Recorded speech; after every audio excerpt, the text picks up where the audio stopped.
Hi guys, welcome back to our channel. Imagine if you visit your partner's family and that visit turns into a terrifying ordeal filled with secrets, manipulation and a fight for survival. Now ask yourself this, what would you do if you discovered that the people you trusted were hiding a dark and sinister agenda?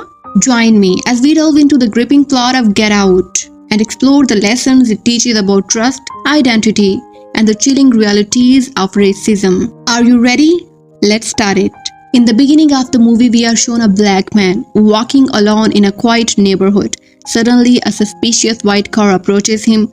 Feeling scared, he tries to turn around, but realizes that the car door is open. Out of nowhere, the driver swiftly knocks him unconscious and drags him into the car. In the next scene, we meet Chris Washington, the main character, who is a black photographer finishing up his packing. His white girlfriend Rose shows up at his door to make him to meet her parents for the first time. Chris nervously asks Rose if her parents know he's black, worried that they might be racist. Rose assures that her parents don't hold any such prejudice. During their drive, Chris calls her best friend Rod, who works as an airport security officer, to thank him for taking care of his dog while he's away. Rose wanted to say hi to Rod and Chris puts him on speaker. But Chris becomes jealous when he hears their playful conversation. Rose teases him about it. Suddenly, a deer jumps onto their windshield, causing them to stop. They discover the deer dying near the woods and decide to call the police. However, the police officer asks to see Chris' ID for no apparent reason, infuriating Rose. Despite Chris not being the one driving, officer insists on checking his ID. They continue their journey after the incident. Finally, they arrive at Rose's parents' house, which is quite luxurious. Rose's father Dean is a neurosurgeon and her mother Missy is a psychiatrist. Chris notices that both the housekeeper and groundskeepers are black, which makes him uncomfortable.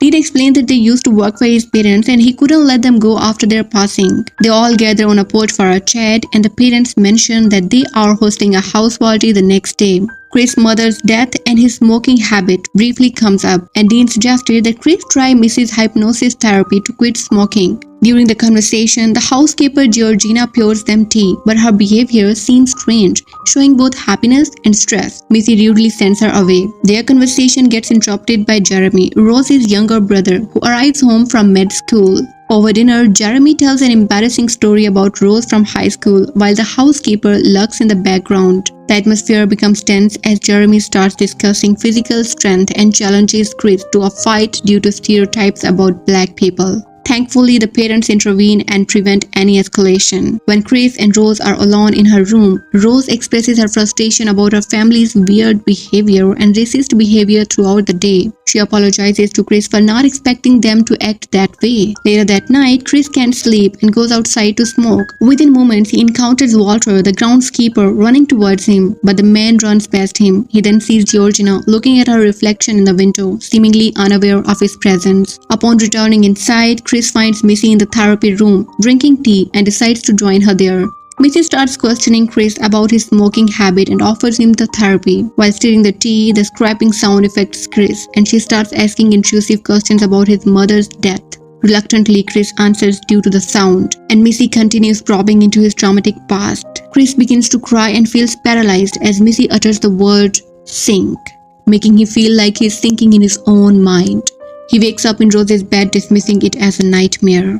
Chris receives a text from his friend Rod and charges his phone. He goes outside to take pictures and tries to chat with Walter, the groundskeeper. There's something strange about Walter, his distant eyes and 50s-like accent. Walter mentions Chris' smoking habit and confirms that the hypnosis worked. Chris feels awkward how he knows about my habit and how he knows about that hypnosis. And then we see Chris, who tells Rose about the hypnosis, and they witness wealthy white guests arriving for the annual get-together. The guests act weirdly around Chris, making inappropriate comments about his race. Chris encounters Logan King, another black man at the party, who speaks and acts like an old white person. His very old wife informs him that someone wants to see him. Chris notices that Logan doesn't understand a first bump. He later meets Jim Hunson, a blind man and art curator, who admires Chris' photography. Chris grows tired of the party and goes upstairs, finding his phone charger unplugged, and suspects Georgina. Chris calls Rod and updates him about the hypnosis. Georgina interrupts his call and behaves oddly, Chris confides in her about feeling intimidated by the white guests. She starts crying and mentions that they treat me like a family member before walking away strangely. He was so confused about her behavior. Chris returns downstairs and is asked by an old person if being African American is advantageous. Everything was so odd to Chris. Then he summons Logan and takes a picture, accidentally triggering him to attack and scream at Chris. After that, Dean explains that Logan is epileptic and the flash triggered him. Logan announces he feels better and wants to go home with his wife. Dean suggests a party game, but Rose notices Chris feeling down and takes him for a walk.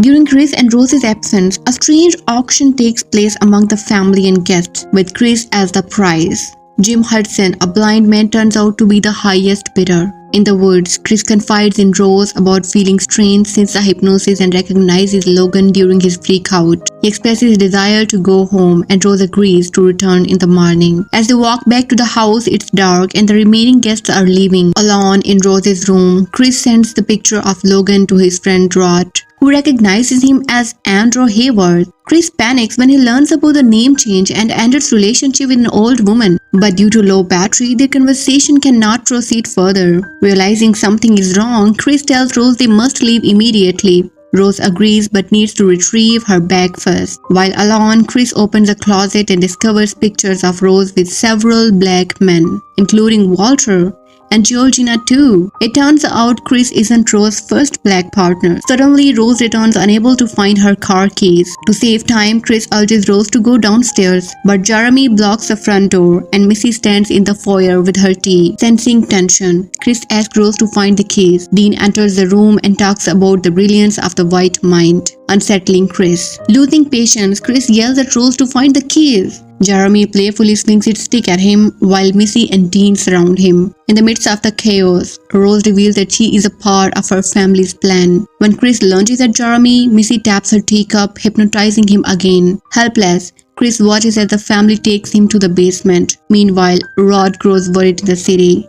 He attempts to contact Chris but receives no response. He searches for Andrew online and finds a missing person article. These things even make him more worried. Back in the basement, Chris wakes up strapped to a chair, unable to break free. The TV turns on and Rose's grandfather, a white man, speaks about Chris being chosen due to his genetic advantage as a black man. The sound of stirring tea knocks Chris unconscious again. The next day, Rod goes to the police to report his suspicions about Chris being held by a white family.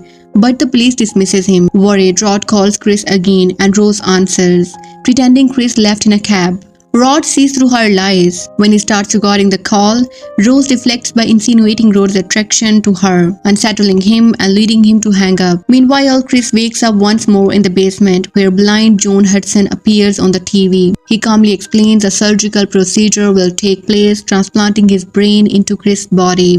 Chris will become a passenger in his own body, sinking into the sunken place. As it turns out, Rose's family has been transferring the consciousness of old white people into the bodies of young black people. This grants them physical advantages and a twisted form of immortality. John in particular desires Chris' eyes. After the call ends, Chris notices cotton sticking out of his armrest. Just as the tea recording plays again, he prepares himself to pass out. In another room, Dean begins the brain transplanting procedure while Jeremy goes to fetch Chris. Chris frees himself from the chair by beating Jeremy, revealing that he blocked the hypnosis trigger with a cotton from the chair. Having disabled Jeremy, Chris uses deer horns on the wall to attack and fatally injure Dean, causing a fire in the operating room with Jim Hudson burning inside. Then Chris encounters the mother upstairs, knocking her teacup before she can reach it. She stabs his palm, but Chris manages to overpower her, stabbing her in the eye. When Chris reaches the front door, a bloodied Jeremy confronts him, but Chris stabs him and ensures his demise. Meanwhile, Rose remains upstairs, oblivious to the chaos, listening to music and searching for shirtless pictures of black men. Chris finds the car keys and starts Rose's car, but accidentally hits Georgina on his way out. Feeling remorseful due to his own mother's death in a hit and run, he brings Georgina into the car. Rose hears the crash and grabs the rifle, revealing that Georgina has her grandmother's brain. Georgina wakes up and attacks Chris in fury over her family's death, leading to a car crash that kills her while Chris survives. After the crash, Chris staggers outside the car evading Rose's gunshot. Walter, the groundskeeper, charges at him upon Rose's command. Chris quickly takes a picture of Walter, using the flash to awaken the real person within him. Walter requests Rose's rifle to deal with Chris but ends up shooting her in the gut before turning the rifle on himself. Chris crawls towards Rose and begins choking her out after contempt, but cannot bring himself to kill her. Suddenly, a police car arrives and Rose calls for help. Fortunately, it's actually an airport security car belonging to Chris's best friend, Rod. They quietly get in the car and drive away, leaving Rose to bleed to death in the street. Movie tackles the insidious nature of racism and highlights how it can manifest in different forms, including covert and systemic racism. It emphasizes the importance of recognizing and challenges these prejudices. The film showcases the betrayal of trust and challenges the notion of blindly trusting others. It encourages viewers to be cautious and critical in their relationship and interaction. Get Out serves as a social commentary on various societal issues such as exploitation of marginalized communities, the appropriation of their experience, and the need for allies to actively stand against racism. That was all for today. Hope you like our video. Don't forget to subscribe our channel. And if you like our video, then you can watch ours and other video based on the supernatural power that allows people to determine who lives and who dies. There is a book who grants people ability to kill anyone whose name is written on it. This book is named as Death Note. We will also recommend you watching that video. And thanks again for watching our videos. Bye.